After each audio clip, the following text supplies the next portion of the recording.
শুভ দুপুর বন্ধুরা, চলে আসলাম দুপুরের খাওয়া দাওয়া নিয়ে। আমাদের তো বেশি রান্না আমরা করি না, কেন খুব একটা আমাদের বেশি পদ লাগে না। আমাদের একটা কি দুটো পদ হলেই খাওয়া দাওয়া হয়ে যায় দুপুরে, বেশি পদ দিয়ে খেতে ইচ্ছা করে না। তা আজকে রান্না করেছি, দেখো ভাত বেড়ে নিয়েছি, করেছি কলমির শাক, এই যে রয়েছে এখনো কলমির শাক, শশা, এই যে মেয়ের ভাত দিয়েছি, মেয়ের ভাত, কলমির শাক, আর আজকে করেছি লাল লাল ঝাল ঝাল চিকেন। এই যে দেখো লাল লাল ঝাল ঝাল চিকেন, একটু ঝোলঝোলই করেছি, কেন গরম তো, গরমকালের মধ্যে বেশি কষা কষা করিনি, একটু ঝোল ঝোল রেখেছি, ঝোল ঝোল খাবো একটু। তার সাথে আছে টক দই। ভাতে খাবো না, কিন্তু এটা শুধু খাবো, কেন ভাতে টক দই খেতে পারি না, চাটনিতে ভাতে টক দই খেতে পারি না। এই দেখো, দেখা একটু ভালো করে, লাল লাল ঝাল ঝাল চিকেন, রাতে খাবো রুটি দিয়ে। বসছি খাবো, একটু আগেই আজকে খাওয়া দাওয়া হতো, কি বলো তো, ওই যে ইলেকট্রিকের কাজ, কদিন আগে কিছুটা কাজ হয়েছিল, আর কিছুটা কাজ বাকি ছিল। তা আমাকে মাল মেটেরিয়াল ইলেকট্রিক মিস্ত্রি সব এনে রাখতে বলেছিল, আমি এনে রেখেছিলাম। তা সেই কাজটা রোজই ঘোরাচ্ছিল, আজ করবে কাল করবে করে রোজই ঘোরাচ্ছে, ওনারও কাজে ব্যস্ত উনি ছিল।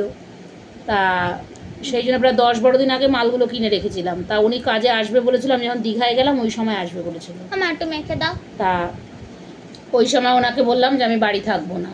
নুন দিতে হবে না। তা আজকে সকালবেলা হঠাৎ দেখছি, জানো তো, ফ্রিজটা চালিয়েছি, দেখছি ফ্রিজের প্ল্যাগটা কেমন পটপট পটপট করে একটা আওয়াজ হচ্ছে, ঠিক আছে, আর প্ল্যাগটা গরম হয়ে রয়েছে, মানে যে কোনো মুহূর্তে ফ্রিজেটা মানে অঘটন ঘটে যেতে পারে এরকম অবস্থা। তারপরে উনি আজকে বলেইছিল ইলেকট্রিক মিস্ত্রি আজকে আসবো, ওনাকে আগে ফোন করলাম যে দাদা আপনি তাড়াতাড়ি আগে আসুন, এসে আমার ফ্রিজের আগে প্ল্যাগটাকে চেঞ্জ করতে হবে, না বোর্ড চেঞ্জ করতে হবে, কী করতে হবে সেটাকে দেখুন।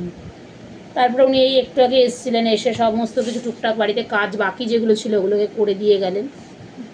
তা সেই জন্য কাজ করতে করতে দেরি হয়ে গেছে, কিন্তু এই জায়গায় জায়গায় ডিল দিয়ে ঘর ফুটো করেছে, হ্যাঁ, মানে কিছু কিছু পয়েন্ট বাকি ছিল লাগানোর, সেগুলো লাগিয়েছে। সারা বাড়ি ঘর পুরো আবার নোংরা হয়ে গেছে, এগুলো এখনও ঝাড় পোছা করা হয়নি। সকালে তো স্নান করে পুজো দিয়ে তারপর রান্নাঘরে ঢুকেছি, মানে বড় কাজ যেটা স্নান পুজোগুলো হয়ে গেছিলো, রান্নাও হয়ে গেছে, টাইমেই রান্না হয়ে গেছে, কিন্তু যেহেতু মিস্ত্রি কাজ করছিল সেই কারণের জন্য আমার দেরি হয়ে গেছে। এখনও চারিদিক ছড়ানো ছিল, মানে ঘরটা না ঝাড় দিলে হবে না, বা বেলা হয়ে গেছে খেতে খেতে, তাই ভাবলাম খেয়ে নিই, তারপরে দরকার ঘরটা ঝাড় দেবো, ঘরটা পরিষ্কার করতে হবে একটু।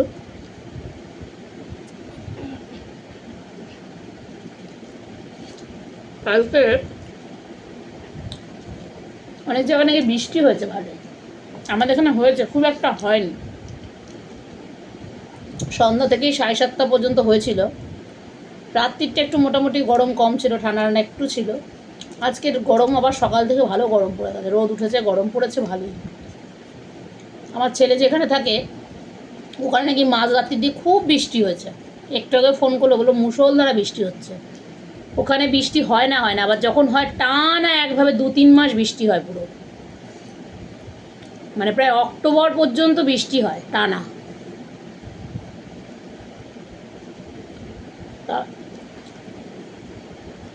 ওদের ওখানে তো খুব গরম, গোয়াতে এই সময়, গোয়াতে ভীষণ গরম, রাতে ঘুমাতে পারে না বলে, কেন অফিসে যখন থাকে তখন রুমে অফিসে যখন থাকে তখন এসিতে থাকে, রুমে যখন এসে থাকে যতই ফ্যান চলুক না কেন ঘুমাতে পারে না, এত গরম নাকি। সেই মানে আমাদের এখানে কি গরম, তার থেকেও বেশি গরম।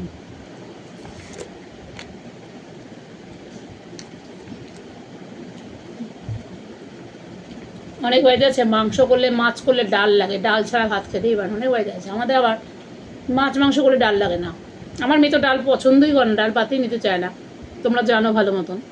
ছেলে আবার ডাল খুব ভালোবাসে, মেয়ের জন্য আমরা সহজে ডাল খেতে চাই না, মানে খেতে পারি না। তা এই জন্য আমাদের বেশি পদ লাগে না, আমাদের মাছ হলো তার সাথে একটা কিছু ভাজা ভাজা কিছু একটা পদ হলো হয়ে যায়, বা মাংস হলো ওর সাথে একটা কোনো পদ হলো হয়ে যায়, সেই দিয়ে খাওয়া। আজকে সকালে বাজার সেভাবে কিছু ছিল না, রান্না করব কিছু ছিল না। তা বলেছিলাম মাছ আনতে, তা মাছের বাজারে গেছিল, ওই একঘেয়া ভালো লাগছে না, আর ওই চারাপোনা নয় বাটা এই জ্যান্ত মাছ ভালো লাগছে না আর খেতে, একঘেয়া হয়ে যাচ্ছে। তা মাছের বাজারে গেছিল, খুব একটা ভালো মাছ পায়নি, এই মাছগুলোই ছিল। আর অত নাকি মাছরারা বসেও নি বাজারে আজকে।